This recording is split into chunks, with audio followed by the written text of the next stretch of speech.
السلام علیکم ورحمۃ اللہ وبرکاتہ۔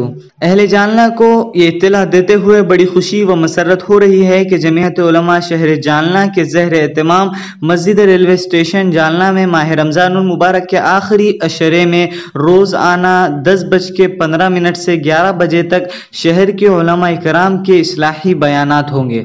پروگرام اس طرح ترتیب دیا گیا ہے: 22 اپریل بروز جمعہ تلاش شب قدر اور اعمال، مقرر حضرت مولانا ارشد صاحب ندوی۔ 23 اپریل بروز سنیچر محبت اور اتباع رسول، مقرر حضرت مولانا سرور صاحب قاسمی۔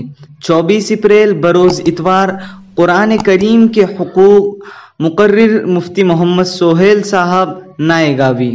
25 اپریل بروز پیر، عنوان میاں بیوی کے حقوق، مقرر مولانا مفتی محمد فہیم صاحب اشاعتی۔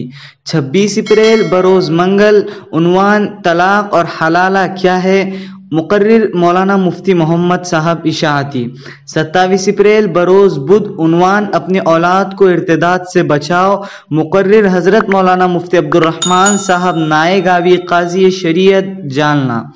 28 اپریل بروز جمعرات، عنوان اپنے ماں باپ کا دل نہ دکھاؤ، مقرر حضرت مولانا مفتی محمد عمران صاحب۔ 29 اپریل بروز جمعہ تقسیم میراث کی اہمیت، مقرر حضرت مولانا مفتی احسان الحق صاحب مظاہری۔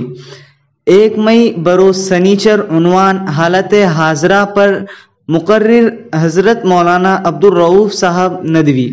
2 مئی بروز اتوار، عنوان اپنی عید کو حقیقی عید بناؤ، مقرر مفتی محمد یوسف صاحب ملی۔ ان کے خطابات ہوں گے۔ نوٹ: بیانات کے بعد روزانہ قاضی شریعت دارالقضاء آل انڈیا مسلم پرسنل لا بورڈ ضلع جالنہ حضرت مولانا مفتی عبدالرحمن صاحب نائیگاوی دامت برکاتہم العالیہ کی ذکر و سلوک کی مجلس اور دعا ہوں گی انشاءاللہ۔ اپیل: تمام احباب سے یہ گزارش کی جاتی ہے کہ اخیر عشرے کو قیمتی بنانے کے لیے دوست احباب کے ساتھ ضرور تشریف لائے اور اس میسج کو زیادہ سے زیادہ شیئر کرے۔ جزاکم اللہ خیرا و احسن الجزا۔